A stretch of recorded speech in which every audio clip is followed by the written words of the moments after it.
No. Wait. Shri Arjun Megwal to continue. धन्यवाद सभापति जी। You will get later, please. नहीं, क्या इंट्रोडक्शन रह गया क्या आपका? इंट्रोडक्शन रह गया इनका। You continue, please.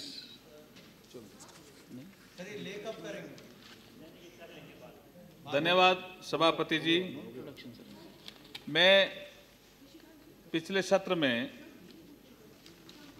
जो ये बिल था social security to senior citizen bill 2012 JP Agrawal ji द्वारा जो लाया गया था उस संबंध में मैं बोल रहा था और मैं सभापति जी ये बताने की कोशिश कर रहा था कि भौतिकवादी युग के कारण हम ये देखने लग गए कि हमारे माँ बाप अब हमारे किसी काम के हैं या नहीं, और ये जो मैटेरियलिस्ट अप्रोच हुई है उसके कारण ही सीनियर सिटीजन्स को तकलीफ हुई।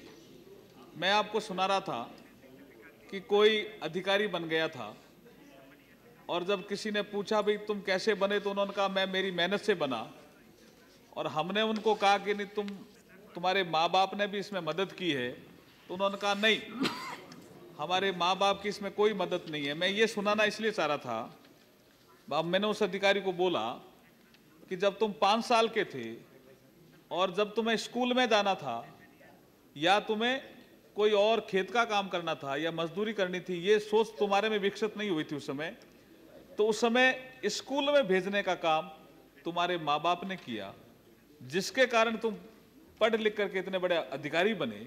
इसलिए माँ बाप के फर्ज को भूला नहीं जा सकता, भुलाया नहीं जा सकता। हमारी संस्कृति महान थी, इसलिए माँ बाप के फर्ज को बहुत ऊंचा फर्ज माना गया। इसलिए गवर्नमेंट ने ज़्यादा इंटरवेंशन नहीं किया कि सीनियर सिटीजन्स के लिए क्या होना चाहिए क्या नहीं होना चाहिए। देश आज़ाद हो गया, उसके बाद हम भौतिकवादी युग में जीने लग गए। अन्य देशों में ये प्रॉब्लम थी सीनियर सिटीजन्स को रखने की, तो उन्होंने बहुत गवर्नमेंट ने इंटरवेंशन करके कोई ओल्ड एज होम बनाए, फ्री मेडिकल कैंप लगाए, उनका यूज किया। लेकिन हमारे यहाँ पे ये जो मैन पावर है जो 60 साल के आसपास और कुछ लाइफ एक्सपेक्टेंसी भी बढ़ी है, 70-80 साल तक लोग जीने लग गए हैं, लेकिन जब उनकी दुर्दशा होती है तो समाज के लोग सोचते हैं कि सरकार क्या करती है, सरकार को भी कोई इंटरवेंशन करना चाहिए। जब बच्चे माँ बाप को नहीं संभाल पा रहे हैं तो ये पीड़ा हर किसी को भी होती है, लेकिन जयप्रकाश अग्रवाल जी को ये पीड़ा हुई और ये बिल लेके आए।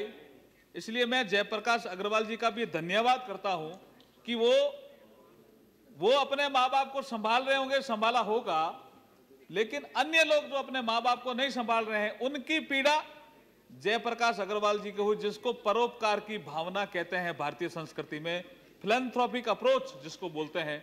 ये जो अप्रोच जयप्रकाश अग्रवाल जी के कारण हम यहाँ चर्चा कर रहे हैं और पूरे देश को ये बताना चाह रहे हैं कि जो ओल्ड हो गए हैं वो कोई बिना काम के रह गए हैं, ये ऐसा नहीं है।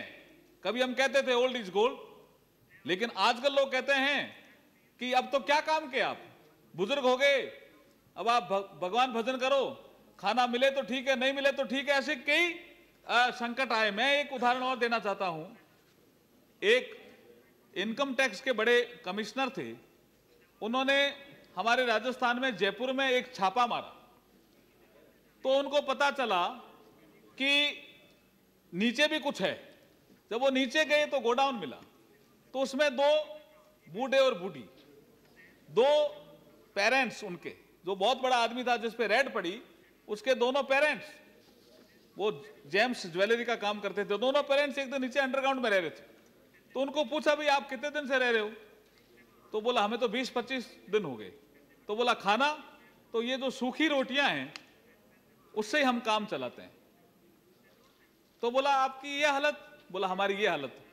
आप मानेंगे नहीं, उस कमिश्नर ने बाद में जयपुर में एक बहुत बड़ा ओल्ड एज होम बनाया है। तो ऐसे काम करते करते भी लोगों में प्रेरणा आती है। और उनको लगता है कि देखिए किस तरह की हम सामाजिक रचना करने जा रहे हैं।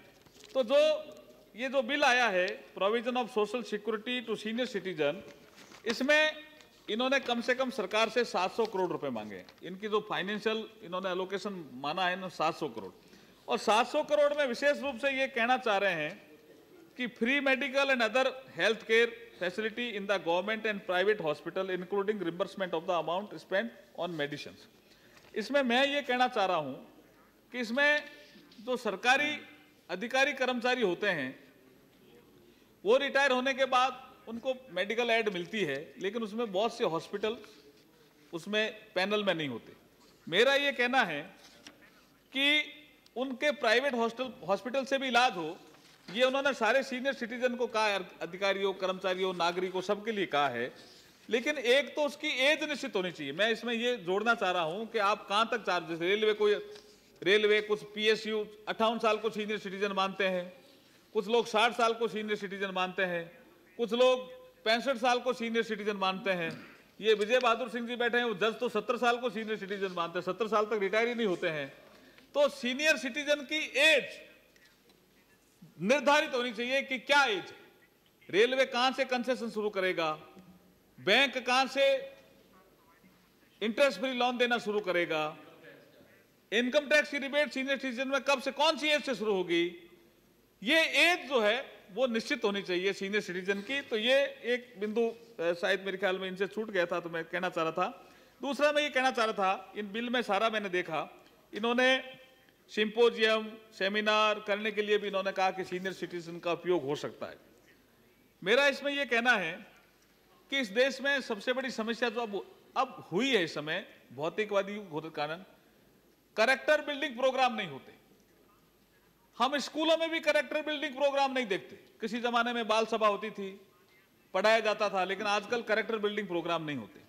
तो क्यों नहीं हम इस सीनियर सिटीजन की इतनी बड़ी फौज है हमारे पास, 60 साल 70 साल जो हेल्दी हैं, ठीक हैं, पढ़ा सकते हैं, उनको चरित्र निर्माण के कार्यक्रम में लगा दें, योगा और प्राणायाम के कार्यक्रम में लगा दें, सिंपोजियम सेमिनार कॉन्फ्रेंसेस करें, कुछ गवर्नमेंट टीडी दे दे उनको, तो वो फ्री जाकर के पढ़ाएंगे। ऐसा सेग्रीगेशन करना पड़ेगा। हर सीनियर सिटीजन तो नहीं पढ़ा सकता, लेकिन कुछ सीनियर सिटीजन है जो पढ़ाते हैं। एक विजय बहादुर सिंह जी एक इलाहाबाद की कहानी भी सुना रहे थे कि एक इलाहाबाद में एक कॉलोनी है जिसका नाम रख दिया था पुराने जमाने में, ICS ऑफिसर रिटायर होने के बाद वहीं बसते थे। तो अब वो ICS ऑफिसर रिटायर होने के बाद उसको कोई संभालता नहीं, बच्चे कहीं और चले गए, वो अकेला। तो गेट पे खड़े खड़े देखा करता था कि कोई आ रहा है क्या मेरे से मिलने, कोई नहीं आता था, तो पागल हो गया ICS, और उसको कोई मिलने नहीं आवे। जैसे कोई नेता और टिकट नहीं मिले और हार जावे, उसके बाद कोई मिलने नहीं आवे, तो वो पागल हो सकता है।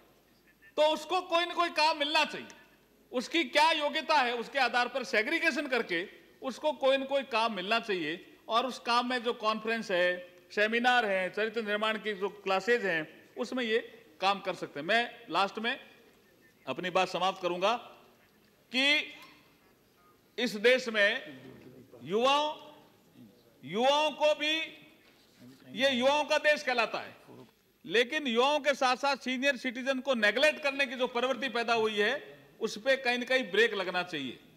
देखिए, युवाओं के पास जोश है और बुजुर्गों के पास होश है, इसलिए जोश और होश का समन्वय होगा तो ये देश आगे बढ़ेगा। यही मैं कहता हुआ अपनी बात समाप्त करता हूं। आपने मुझे बोलने का अवसर दिया, उसके लिए बहुत बहुत धन्यवाद।